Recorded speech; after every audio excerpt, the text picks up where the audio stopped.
Hello everyone, today we begin with the life cycle of ascaris lumbricoides. तो आज हम Ascaris लुब्रिकॉइड्स की life cycle के बारे में पढ़ेंगे। उससे पहले हम इसके बारे में थोड़ा सा एक ब्रीफ इन्फो देखेंगे। तो बेसिकली एस्कैरिस होता क्या है? एस्कैरिस को commonly known as round worms, इनको हम कॉमनली क्या बोलते हैं? Round worms. They belong to the phylum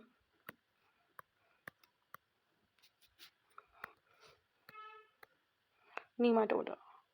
तो these are basically nematodes. Nematodes को कॉमनली राउंड वर्म्स ही बोलते हैं। और इस फाइलम के अंदर एस्कैरिस के अलावा और भी कुछ वर्म्स आते हैं which are parasitic and which may cause disease in humans and other animals as well.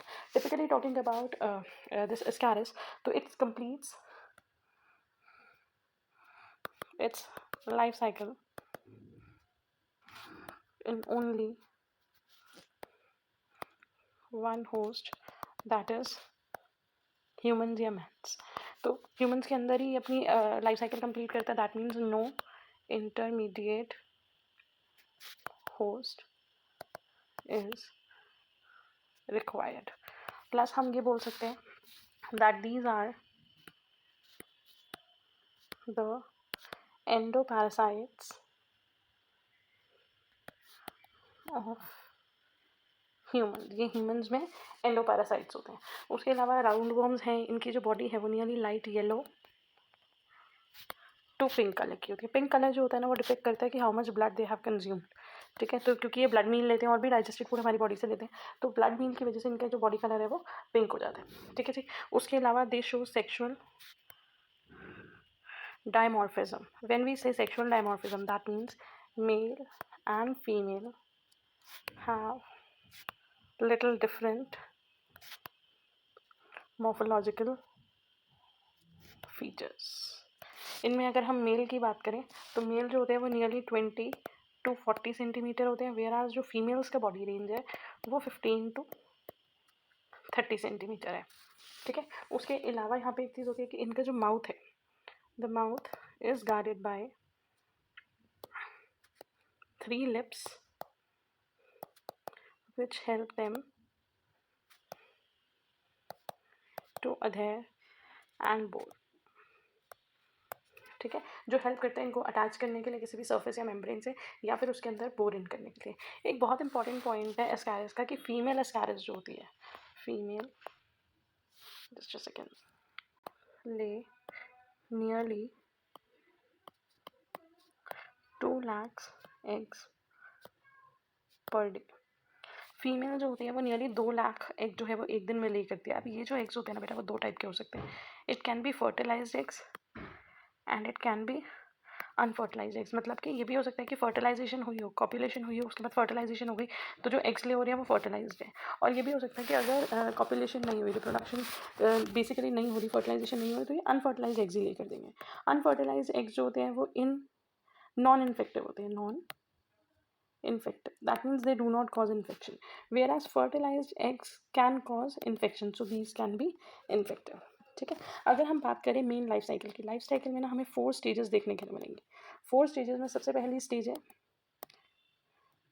Ingestion. Ingestion का मतलब क्या होता है? Taking in. तो मैन ने किसी भी कंटामिनेटेड फूड को गलती से खा लिया which was contaminated by the embryonated eggs या fertilised eggs of these ascaris lumbricoides. तो अगर उनके अंदर फर्टिलाइज एग्स प्रेजेंट थे तो वो जैसे ही हमने खाया तो उसकी वजह से हमें इन्फेक्शन हो गया, we have taken in the infective agent. उसके बाद माइग्रेशन, हमारी बॉडी में एंटर करते ही ये डेवलप करना शुरू होगा, इसका लार्वा एगशेल जो है वो ब्रेक हो जाएगी, लार्वा रिलीज होगा और larva will start migrating to different organ and causing severe diseases.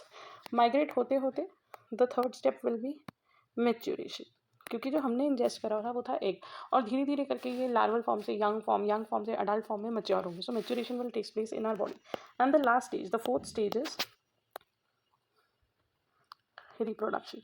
They will sexually reproduce in our body, in the small intestine of our body, and then they will lay egg which will again repeat the cycle. So basically the 4 main stages are ingestion, migration, maturation and reproduction। ठीक है। सो अब हम एक बार start करते हैं इसकी life cycle को actually पढ़ना।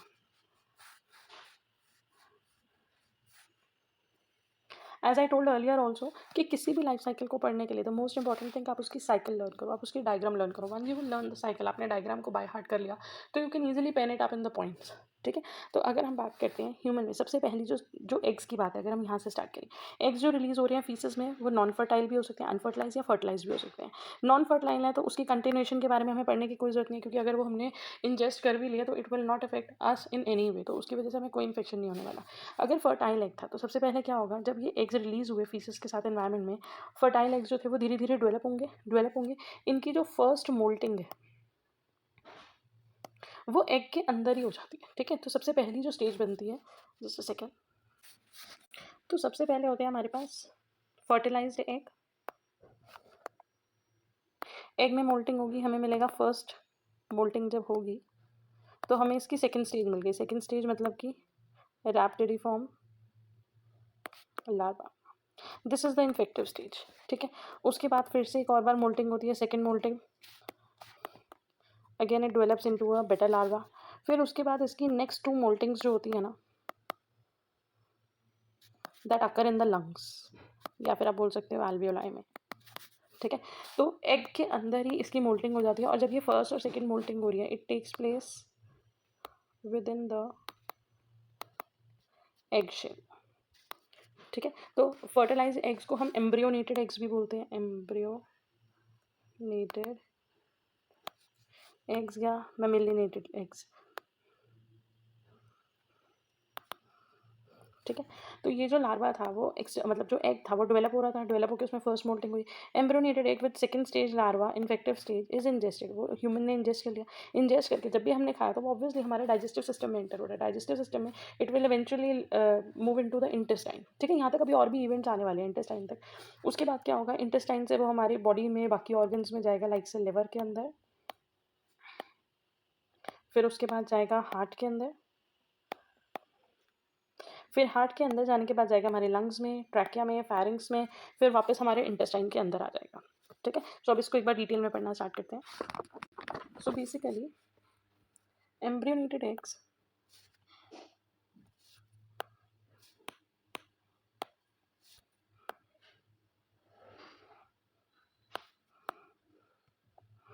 undergo molting twice in the external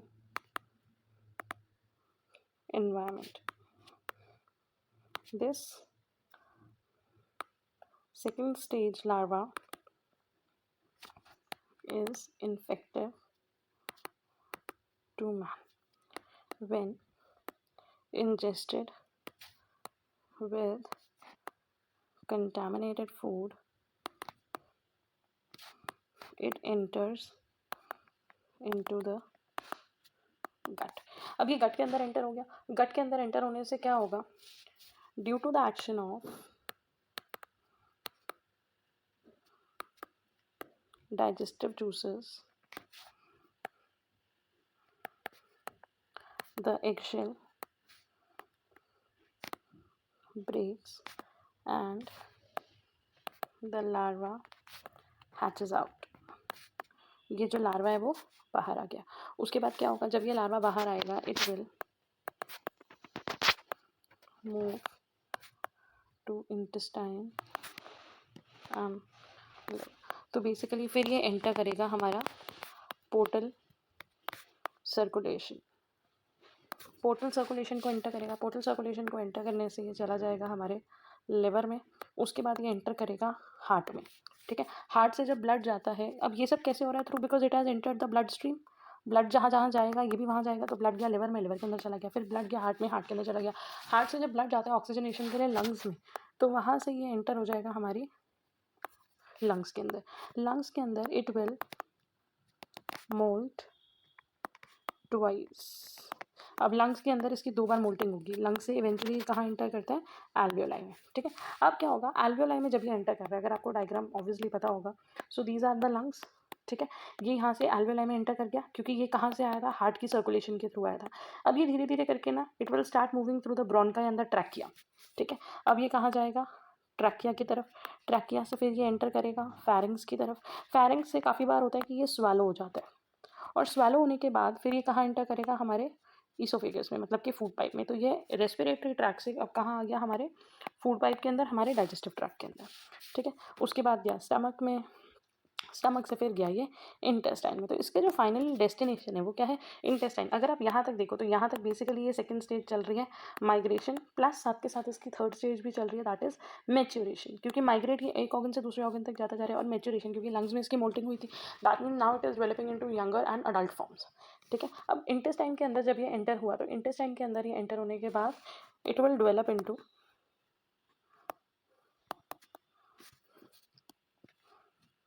adult forms. Adult forms हो गई, तो अब अडल्ट फॉर्म क्या करेंगी, they will undergo sexual reproduction. Sexual reproduction हुई, सेक्सुअल रिप्रोडक्शन हुई तो दे ले fertilized eggs.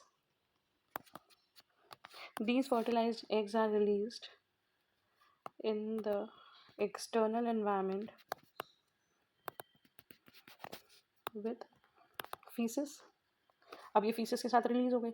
जब ये फीसेस के साथ रिलीज हुए, then in the soil they will develop and undergo moulting. इनमें क्या देखने के लिए मिलेगा हमें, मोल्टिंग, और ये बन जाएंगे रैप्टिडिफॉर्म लार्वा। उसके बाद they are ingested by human, ये इंजेस्ट हुए, and thus the cycle is repeated. तो यहाँ पे जो साइकिल है वो रिपीट हो रही है, ठीक है। सो बेसिकली अगर आप यहाँ पे देखो, क्योंकि फिर हमने इन एग्स को एक्सटर्नल एनवायरनमेंट से इंजेस्ट कर लिया, इंजेस्ट करने के बाद ये हमारे गट के अंदर एंटर हुए, फिर से इनकी एगशेल ब्रेक हुई। So all this is happening. तो अगर आप यहाँ पे देखो, so this was the egg which was released in feces. We are only talking about the fertilized egg because there is no sense of discussing about unfertilized eggs. First moulting होगी, first stage larva बना, second stage larva बना। उसके बाद ये जो था वो अगर हमने फूड या ड्रिंक के साथ अपनी बॉडी के अंदर ले लिया, मतलब इंजेस्ट कर लिया, तो इंजेस्ट करने के बाद ये हमारी बॉडी के कहाँ गया, इंटेस्टाइन में, ठीक है। इंटेस्टाइन से होता हुआ फिर ये एंटर हो रहा है हमारे बाकी ऑर्गन्स के अंदर। जब ये लंग्स के अंदर एंटर होगा, तो लंग्स के अंदर हम क्या देखेंगे कि लंग्स के अंदर इसकी फर्दर मोल्टिंग हो रही है, ठीक है। तो अगर आप यहाँ से देखो, इंटेस्टाइन से ये गया, यहाँ पे एरो आ रहा है, ये गया हमारे लिवर में, लिवर से गया हमारे हार्ट में, हार्ट से ये गया हमारे लंग्स में, लंग्स के अंदर third stage fourth stage larva बना, मतलब ट्वाइस मोल्टिंग हुई। उसके बाद लंग्स के बाद ये वापस कहाँ आ गया, हमारे फूड पाइप के थ्रू स्वेलो होकर वापस आ गया हमारे इंटेस्टाइन में, ठीक है। और फिर इंटेस्टाइन के अंदर ये अडल्ट फॉर्म बन गए, ये भी अडल्ट फॉर्म बन गए, इनके बीच में रिप्रोडक्शन होगी, रिप्रोडक्शन होने के बाद they will lay eggs, and finally eggs जो है वो रिलीज हो जाएंगे फीकल मैटर के साथ। So this is a perfect theory. I've explained everything word to word, but this is the perfect theory. If you want, you can take the screenshot. क्योंकि at the end you have to mention the cycle. आपको cycle बनानी बहुत ज़रूरी है, और उसके बाद आपको उसका डायग्राम के साथ साथ उसकी थ्योरी लिखनी बहुत ज़रूरी है। तो अगर आपको डायग्राम समझ आई, I think you can easily go with the theory. So this was about ascaris lumbricoides. और एस्कैरिस लुम्ब्रिकॉइड्स के बारे में अगर पढ़ोगे, इससे होने वाले डिजीज़ को हम बोलते हैं एस्कैरिएसिस, ठीक है। और ये जो सीवियर डिजीजेज होते हैं, ये adult form, these are easily seen by the naked eye, because इनके साइज आप देखो, हमने डिस्कस करा था, they are 15 to 20 centimetre, so they are long enough. अगर हम देखें, ये बेसिकली हमें जो राउंड वर्म्स के इन्फेक्शन है, ये हमें कोस्टल रीजन्स में ज़्यादा देखने के लिए मिलते हैं। अदरवाइज जहाँ कोस्टल रीजन्स नहीं है, नॉर्मल प्लाटूज में, वहाँ पे हमें ये चीज़ें राउंड वर्म्स इतना एग्जिस्ट नहीं करते, ठीक है। So this is the theory part which I have mentioned here. If you want, you can take the screenshot. Thank you for watching. Keep studying. All the best.